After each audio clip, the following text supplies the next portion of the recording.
Hello guys, I am Aarzoo Verma. Welcome to my YouTube channel the knowledge capsule. आज इस series का दूसरा दिन है। जैसा कि आपको पता है, फिलहाल मैं हिस्ट्री के वो सारे क्वेश्चंस इस सीरीज में करा रही हूँ जो BPSC prelims, BPSC TRE first second third, UPPSC और अन्य परीक्षाओं में पूछे गए हैं। तो आज इस टॉपिक का नाम है द इंडस वैली सिविलाइजेशन, या जिसे हम अन्य नामों से भी जानते हैं हड़प्पा सभ्यता, सिंधु सभ्यता। और फ्रेंड्स, मेरी कोशिश है कि हिस्ट्री के सारे रिसोर्सेज को लेकर, जैसे एनसीईआरटी, एससीईआरटी, घटना चक्र, पीवाईक्यू, इन सबको कंसोलिडेट करके मैं आपको एक शॉर्ट नोट के रूप में प्रोवाइड करा पाऊँ। सो फर्स्टली आप मेरी नोट्स को पढ़िएगा, उसके बाद हम MCQ. Let's start the video. तो शुरू करते हैं आज का दूसरा टॉपिक, सिंधु सभ्यता एवं संस्कृति। सिंधु सभ्यता, जैसा कि आप सभी जानते हैं कि ये अपने आप में ही बहुत ही इंपॉर्टेंट टॉपिक है।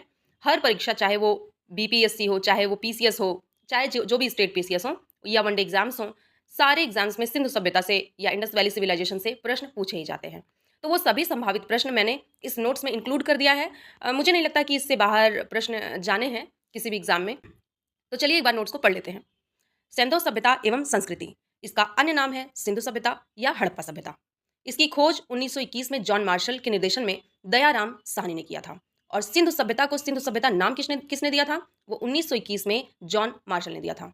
यह सभ्यता मिस्र तथा मेसोपोटामिया की सभ्यताओं की समकालीन है। यानी इसी के साथ साथ जो सभ्यताएं विकास कर रही थी वो मेसोपोटामिया की सभ्यता और मिस्र या इजिप्ट की सभ्यता थी। इसके अवशेष हमें कहाँ कहाँ से प्राप्त होते हैं? इसके अवशेष अफगानिस्तान से, पाकिस्तान से और भारत से। पाकिस्तान में कौन कौन से जगह से प्राप्त होते हैं? पंजाब और सिंध। बलूचिस्तान से।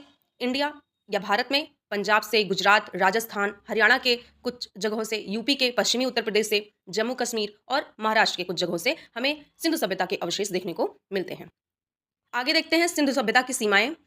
जो पश्चिमी पुरास्थल या पश्चिमी सीमा बनाती है सिंधु सभ्यता की, वो है सुतकांगेंडोर, या ये बलूचिस्तान में स्थित है। फिर पूर्वी पुरास्थल जो है आलमगीरपुर उत्तर प्रदेश में है। उत्तरी पुरास्थल या उत्तरी सीमा जो बनाती है मांडा, मांडा जम्मू कश्मीर में। दक्षिणी पुरास्थल या दक्षिणी सीमा जो बनाती है वो दैमाबाद महाराष्ट्र में है। अब देखते हैं हड़प्पा सभ्यता में निवास करने वाली प्रमुख प्रजातियां।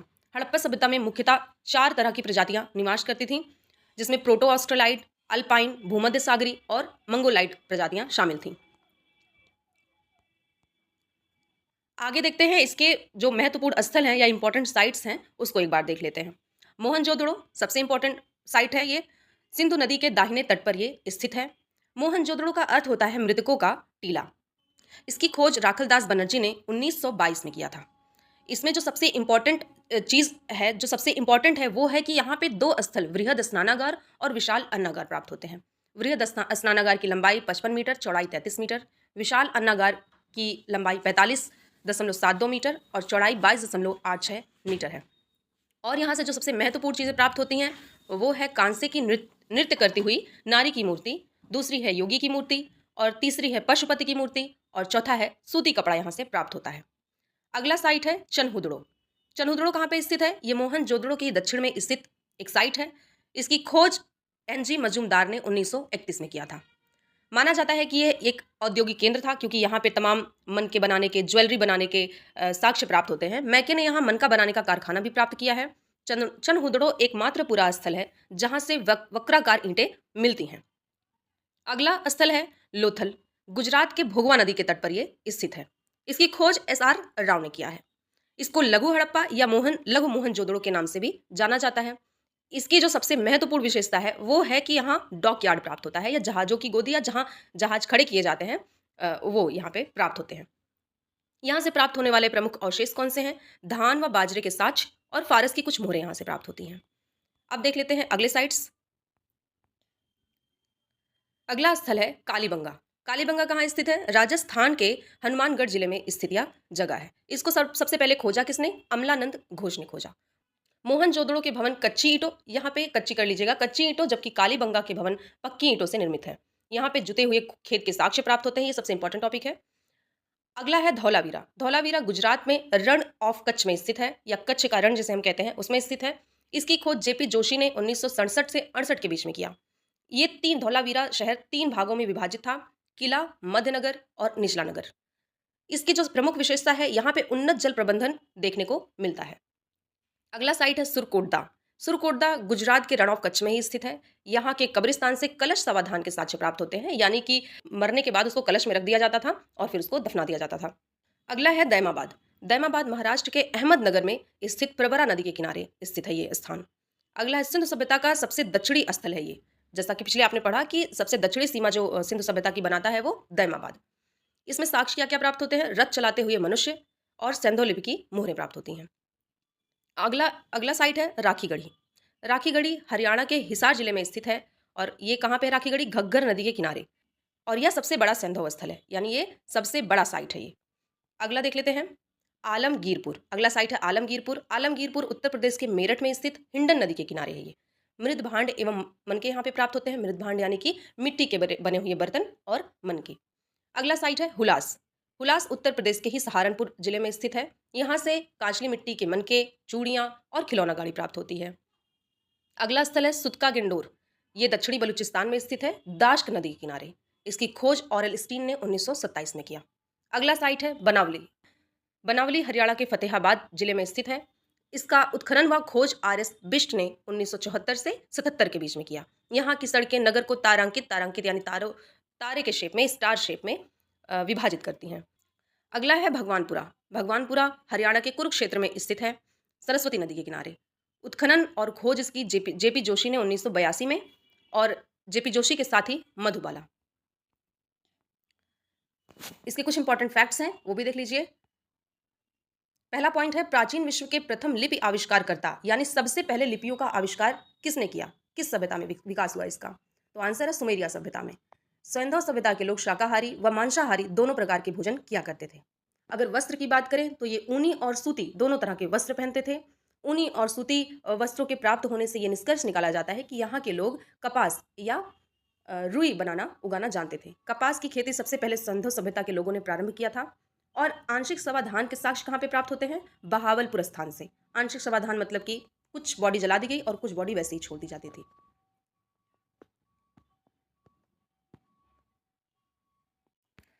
आपने नोट्स के वो सारे इंपॉर्टेंट पॉइंट्स को पढ़ लिया है। अब हमें एमसीक्यू सॉल्व करने में आसानी होगी। तो चलिए सॉल्व करते हैं कुछ प्रश्न। द फर्स्ट क्वेश्चन, सिंधु घाटी सभ्यता की सबसे महत्वपूर्ण विशेषता क्या है? तो हमें बताना है कि सिंधु घाटी सभ्यता की जो सबसे इंपॉर्टेंट फीचर है वो कौन सी थी? पक्की ईंट से बनी इमारत, प्रथम असली मेहराब, पूजा स्थल, कला और वास्तुकला, उपर्युक्त में से कोई नहीं या उपर्युक्त में से एक से अधिक। What is the most important feature of the Indus valley civilisation? Buildings made of baked bricks, the first true मेहराब, places of worship, art and architecture, none of the above या more than one of the above. इसका सही answer हो जाएगा उपर्युक्त में से कोई नहीं। मतलब इसमें ऐसा कोई भी फीचर नहीं है जो सिंधु घाटी सभ्यता की महत्वपूर्ण विशेषता को बताता हो। तो सिंधु घाटी सभ्यता की जो महत्वपूर्ण विशेषता वो क्या थी? वो थी नगर नियोजन, यानी urban planning. The major feature of the Indus valley civilisation is considered to be urban planning. अगला प्रश्न है, किस शहर को मिनी हड़प्पा के नाम से जाना जाता है? Which city is known as mini Harappa? Lothal, Sohgaura, Desalpur या कोटदीजी? अभी आपने पिछली नोट्स में पढ़ा कि लोथल एक ऐसा जगह या एक ऐसी साइट है जिसे मिनी हड़प्पा या मिनी मेसोपोटामिया के नाम से जाना जाता है। यह सिंधु घाटी सभ्यता का एक प्रमुख स्थल है जो कहाँ स्थित है? गुजरात में। और हड़प्पा की क्या विशेषता थी? यहाँ पे डॉक यार्ड देखने को मिले हैं। ठीक है, डॉक यार्ड मतलब जहाजों की गोदी। अगला प्रश्न है, निम्नलिखित में से कौन सा जानवर सिंधु घाटी सभ्यता के लोगों को नहीं पता था? Which of the following animals was unknown to the people of the Indus valley civilisation? Option है बैल, घोड़ा, हाथी या इनमें से कोई नहीं।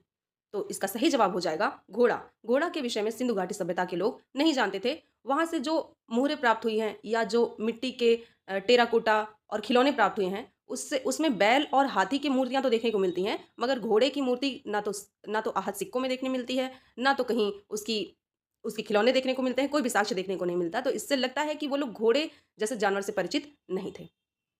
अगला प्रश्न है, निम्नलिखित में से किस हड़प्पाकालीन स्थल से टेराकोटा का हल प्राप्त हुआ है? From which of the following Harappan sites has a terracotta plug been found? Dholavira, Banawali, Kalibangan या लोथल? इसका सही जवाब है बनावली। बनावली हरियाणा में स्थित एक हड़प्पाकालीन स्थल है, वहां से हमें टेराकोटा का हल प्राप्त हुआ है।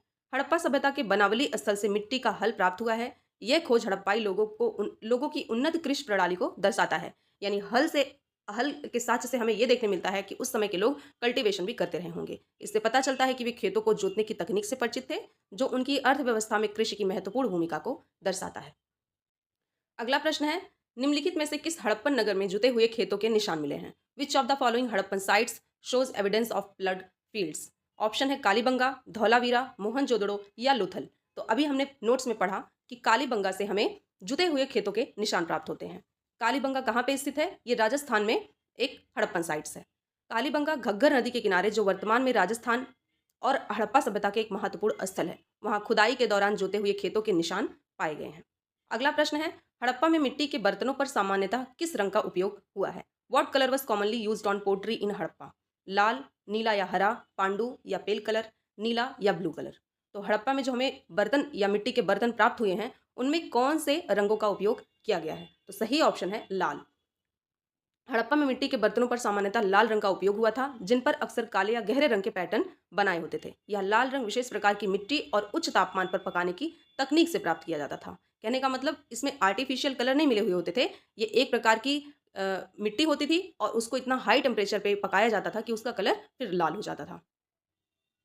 अगला प्रश्न है, रिपोर्ट के अनुसार लगातार कितने वर्षों की न के बराबर वर्षा का होना सिंधु घाटी सभ्यता के पतन का कारण बना? According to the report, how many years of almost no rainfall led to the decline of the Indus valley civilisation?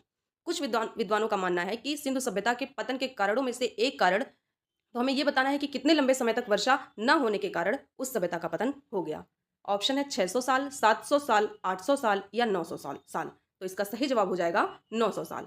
कुछ रिपोर्टों के अनुसार सिंधु घाटी सभ्यता के पतन का कारण लगभग 900 वर्षों तक लगातार कम वर्षा का होना था। इस गंभीर सूखे और जलवायु परिवर्तन के कारण कृषि, जल आपूर्ति और खाद्य संसाधनों में विघटन हुआ, जो हड़प्पा नगरों की बड़ी जनसंख्या के लिए आवश्यक थे।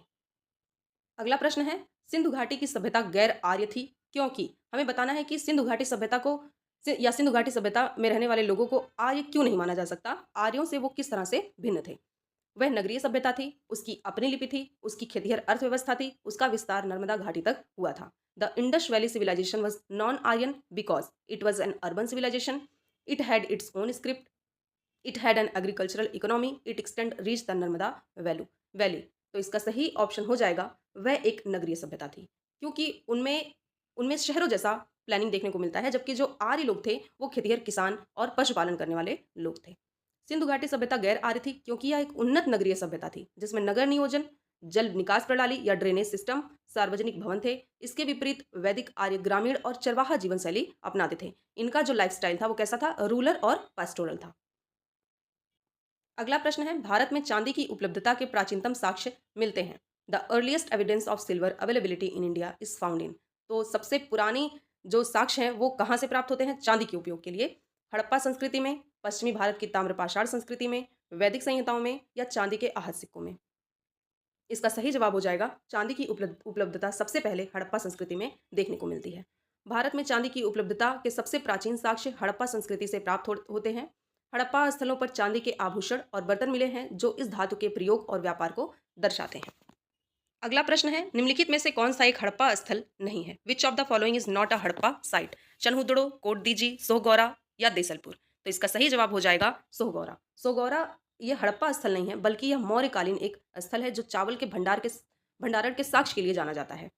इसके विपरीत चनहुदड़ो और कोटदीजी ये पाकिस्तान के सिंध प्रांत में स्थित स्थल है, और देसलपुर गुजरात में स्थित एक सभ्यता स्थल है।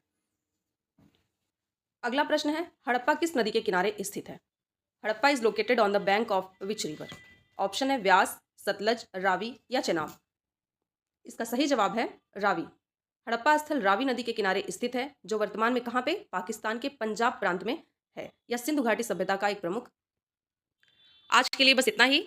द फैक्ट इज कि अगर आप मेरे इस नोट्स को और इन एमसीक्यूज को ठीक से पढ़ लेते हैं, तो बिहार पीसीएस या फिर जितने भी टीचिंग एग्जाम्स हैं, हड़प्पा सिविलाइजेशन या इंडस वैली सिविलाइजेशन के जितने भी क्वेश्चन हैं वो सारे ही आपको उसमें देखने को मिल जाएंगे। इससे फालतू में कहीं भी क्वेश्चन नहीं पूछे जाते हैं। इसमें यूपी पीसीएस प्री के जितने भी पीवाईक्यूज थे, जितने भी एनसीईआरटी एससीईआरटी के क्वेश्चन थे, वो